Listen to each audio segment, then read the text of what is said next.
बिस्मिल्लाहिर्रहमानिर्रहीम। अस्सलाम वालेकुम नाज़रीन कराम, मैं हूं मखदूम शहाबुद्दीन और आप देख रहे हैं मेरा फेसबुक और यूट्यूब चैनल। उम्मीद करता हूं आप सब लोग बखैर वाफियत होंगे और जहां भी होंगे अपने अहले खाना समेत खुश भी होंगे और महफूज भी।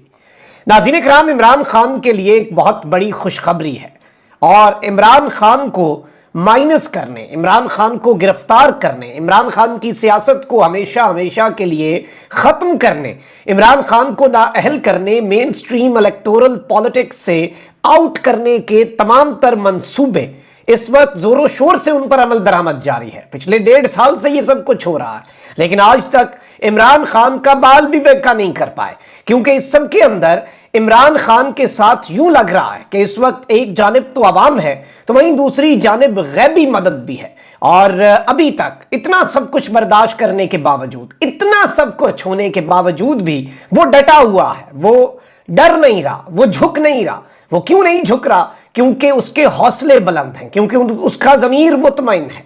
और इस वक्त नाज़रीन इकराम, पीटीआई के लिए एक बड़ी खुशखबरी है। इसके साथ ही साथ इमरान खान साहब ने बड़ी साजिश का भांडा फोड़ दिया है और इमरान खान साहब ने जो एक मंसूबा, जो कि बड़ा सीमलेसली अपनी तरफ से चलाने की कोशिश हो रही थी, उस मंसूबे को इस वक्त इमरान खान साहब ने ब्रेक लगाई है, उस मंसूबे को दबड़दूस करके रख दिया है। और वो जो एक बयानिया नैरेटिव की जंग, देखें मैं ये बात पहले से कह रहा हूं कि किसी को बयानिया की जंग में जब तक आप नहीं हराते, आप उसे नहीं हरा सकते। ये आर्टिफिशियली ये सब कुछ जितना मर्जी कर लें, अवाम तो अवाम है, अवाम के आगे तो आपको सरे तस्लीम खम करना पड़ेगा, आपको अवाम की विल के आगे सरेंडर करना पड़ेगा। जमहूरियत है और जहां पर जमहूरियत नहीं होती वहां पर जमहूरियत सर उठा रही होती है, वहां पर अवाम सर उठा रही होती है। तो ये चीजें वो हैं जो समझने वाली हैं।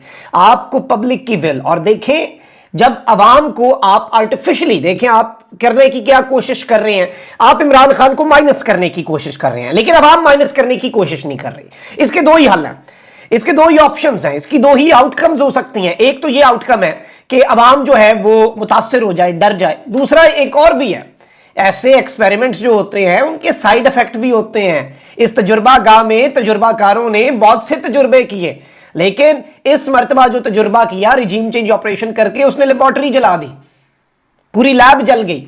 और अवाम कभी कभी जिद पे आ जाते हैं, अवाम कभी कभी कहते हैं कि ऐसे है तो फिर ऐसे ही सही। अगर आपकी भी कोई जिद है, आपने भी कुछ फाइनल कर लिया है, आपने अपनी रेड लाइंस ड्रॉ कर ली हैं, तो पब्लिक अपनी रेड लाइंस ड्रॉ नहीं कर सकती, पब्लिक को हक है। और मैं ये बात बार बार करता हूं कि खुदारा सियासत से किसी को माइनस ये बिल्कुल भी नहीं होना चाहिए। पीपल वांट रेवोल्यूशन, और वो रेवोल्यूशन बाय बैलेट लाना चाहते हैं। रेवोल्यूशन बाय बैलेट क्या होता है? वोट के जरिए इनकलाब, वोट के जरिए उन्हें इनकलाब लाने दें, वोट के जरिए उन्हें तब्दीली लाने दें। डेमोक्रेटिक प्रोसेस है। आप किसी को माइनस ना करें, किसी सियासी जमात को सियासत से आउट ना करें, अवाम को डिसाइड करने दें। मैं आपको लिख के देता हूं, पाकिस्तान की तारीख का सबसे ज्यादा टर्नआउट अगर इन इलेक्शंस में ना हुआ तो जो चोर की सजा है वो मुझे दे दें, लेकिन अवाम को मायूस ना करें। अवाम को सिस्टम पर यकीन जो है अवाम का ना, वो बहुत तेजी से डिटोरिएट कर रहा है, वो बहुत तेजी से पीछे हट रहा है। वो यकीन अवाम का बंधा रहना चाहिए, वो यकीन अवाम का बना रहना चाहिए। ये चीज बड़ी इंपॉर्टेंट है, बड़ी समझने वाली है, इस चीज को समझते नहीं है।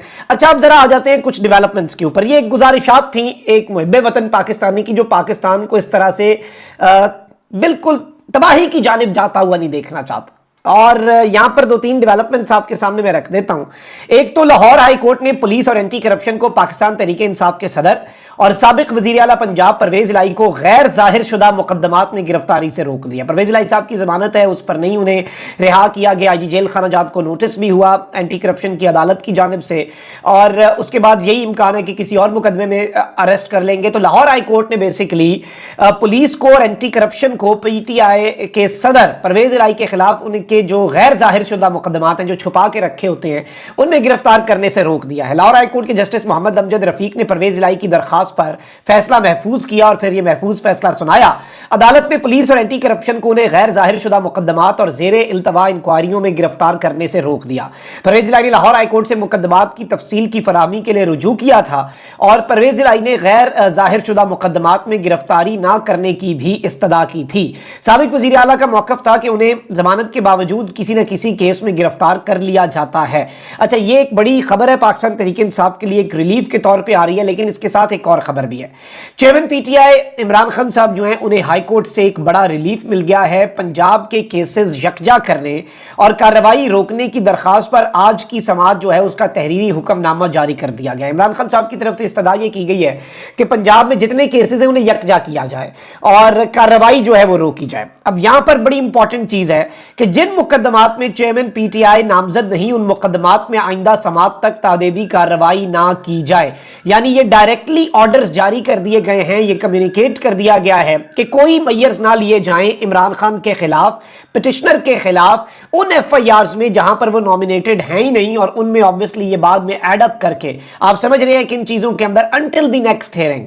तो आज लाहौर हाई कोर्ट ने इमरान खान साहब को भी ऐसे मुकदमात के अंदर, क्योंकि बाकी जो ऐलान शुदा मुकदमात हैं उनमें तो इमरान खान साहब जो हैं उनकी जमानतें हैं, उन्हें दीगर मुकदमात में किसी भी नामजद कर दिया कि भाई कह दिया कि नामजद शुरू में नहीं थे, अब सेक्शन 34 के तहत एड अप कर दिया। पंजाब के मुख्तलिफ अजला के अंदर आपको पता है कि 9 मई के वाकयात के हवाले से दहशत गर्दी के मुकदमात के अंदर खान साहब को नामजद किया जा रहा है। तो आज इमरान खान साहब के लिए बड़ी खुशखबरी है, लाहौर हाई कोर्ट ने सबको रोक दिया है, लाहौर हाई कोर्ट ने ब्रेक लगा दी है उस पूरे के पूरे प्रोसेस को जो इस वक्त शुरू होना था। अब जरा आ जाते हैं नाज़रीन इकराम, इस वक्त मुल्क के अंदर चल क्या रहा है और इस वक्त मुल्क के अंदर अवाम के साथ अब क्या नया तमाशा लगाया जाएगा। इस वक्त कुछ सूरत हाल हैं, कुछ इस तरह की सिचुएशंस बन चुकी हैं कि जिनमें बहुत कुछ वाज़ेह होता जा रहा है और उसमें बहुत कुछ क्लियर होता जा रहा है, बहुत कुछ वाज़ेह होता जा रहा है। वजाहत किस तरह से नाज़रीन इकराम के एक चीज़ तो यह है कि नवाज शरीफ साहब के हवाले से ये बात सामने आ रही है कि एक तो नून लीग जो है उसके ऊपर पक्का आप कह लें कि दस्ते शफ़क़त रख दिया गया है और नून लीग कबूलियत हासिल करने में कामयाब हो चुकी है। अब वज़ारत उज़्मा का जो ताज है वो शहबाज शरीफ के सर सजता है या नवाज शरीफ के, ये एक सवाल होगा। और इस सब के अंदर इमरान खान साहब जो हैं वो इस सारी सिचुएशन को क्लोजली मॉनिटर तो कर रहे हैं। जरदारी साहब जो हैं उनके भी औसान ख़ता हो गए हैं, बिलावल साहब के साथ भी हाथ हो गया हुआ है। गुज़िश्ता इस्टेब्लिशमेंट गालिबन बिलावल साहब के ऊपर अपनी बेट्स लगाने के लिए तैयार थे, बाजवा साहब को बड़े पसंद थे बिलावल साहब, लेकिन इस वक्त यूं लग रहा है कि इस वक्त बिलावल साहब की सीवी जो है वो रिजेक्ट हुई है। सिर्फ बिलावल की नहीं, बात बिलावल की हद तक नहीं है ना, बात है पार्टी की। तो पीपल्स पार्टी को चूज नहीं किया गया और पीपल्स पार्टी को इस चीज़ का रंज भी है, पीपल्स पार्टी को इस अमर की तकलीफ भी है। और नून लीग का जो ओवर कॉन्फिडेंस है, आप देखें राना सनाउल्लाह साहब ने जो अनाउंसमेंट की है कि हम इस सारी की सारी सूरत हाल के अंदर अकेले इलेक्शन लड़ेंगे और हम हर हल्के में किसी के साथ पंजाब के अंदर भरपूर बेहतरीन इलेक्शन होगा और हम किसी के साथ सीट एडजस्टमेंट नहीं करेंगे, हम कुछ भी ऐसा वैसा नहीं होगा, इस तरह के सारे मामलात के ऊपर तो ये बात बड़े खुलम खुला कर चुके हैं। और इसके बाद even People's Party, Khurshid Shah साहब की मैंने स्टेटमेंट पिछले व्लॉग में आपके सामने रखी कि वो ये कह रहे हैं कि नहीं जी इमरान खान के साथ भी तो बात हो सकती है, इमरान खान अपनी मैम आ रहे हैं तो उन्हें सियासत में वापस ले आए। ये मैसेज भी एक तरह से मैं समझता हूँ कि ताकतवर हल्कों को और पाकिस्तान की जो पावरफुल मिलिट्री एस्टैब्लिशमेंट है उसे एक बड़ा क्लियर मैसेज है और उसे एक आप कह लें कि क्लैरिटी के साथ चीज़ें जो हैं वो कम्युनिकेट भी हो रही हैं और बहुत से मामलात जो हैं वो उस तरफ को जा रहे हैं। अब यहाँ पर इमरान खान साहब जो हैं वो इस सिचुएशन को देख रहे हैं, इस सिचुएशन को समझ रहे हैं और बड़े बेहतर अंदाज में समझ रहे हैं। इमरान खान साहब ने पूरी साजिश जो है उसके हवाले से इसमें मैं आपको ये बता दूं कि इमरान खान साहब जो हैं उन्होंने एक ट्वीट किया है और इस ट्वीट के अंदर former prime minister Imran Khan साहब ने गुज़श्ता सर्दियों में अपने एक खिताब का एक क्लिप जो है वो शेयर किया है। और ये क्लिप इस वक्त यूं लग रहा है कि इमरान खान साहब ने तो पूरा स्क्रिप्ट ही नंगा करके रख दिया था, पूरा स्क्रिप्ट वाजे कर दिया था और आज सब कुछ वही हो रहा है, एग्जैक्टली वही हो रहा है। आप कह लें कि एक आधा इंच भी इधर उधर नहीं हो रहा। और खान साहब ने ये जो क्लिप अपना दोबारा शेयर किया, ये भी इसी जानिब एक बड़ा क्लियर इशारा है इमरान खान साहब की तरफ से कि वो इस सारे मामले में पीछा छोड़ने के लिए इनका तैयार नहीं है। इन्हें इतनी आसानी से जो एक एक्सेस होती है वो देने के लिए तैयार नहीं है कि ये आसानी से आगे चले जाएं और अपनी मर्जी मर्जी के काम कर लें और अपनी मर्जी इनका जो दिल चाहिए वो कर लें।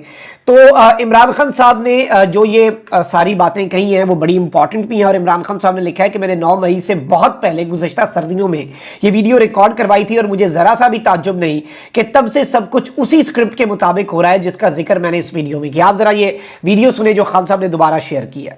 ये मैच ऐसा है, ये मैच खेलना चाहते हैं इनके अपने अंपायर, अपने सेलेक्टरों, अपनी पिचों, अपना थर्ड अंपायर हो। कानून ये बीच में मैच के बदलते रहे, देख रहे हैं ना, दूसरी टीम शायद जीत ना जाए, कानून भी बदलते हैं, कानून भी गेम के ये बदल रहे हैं।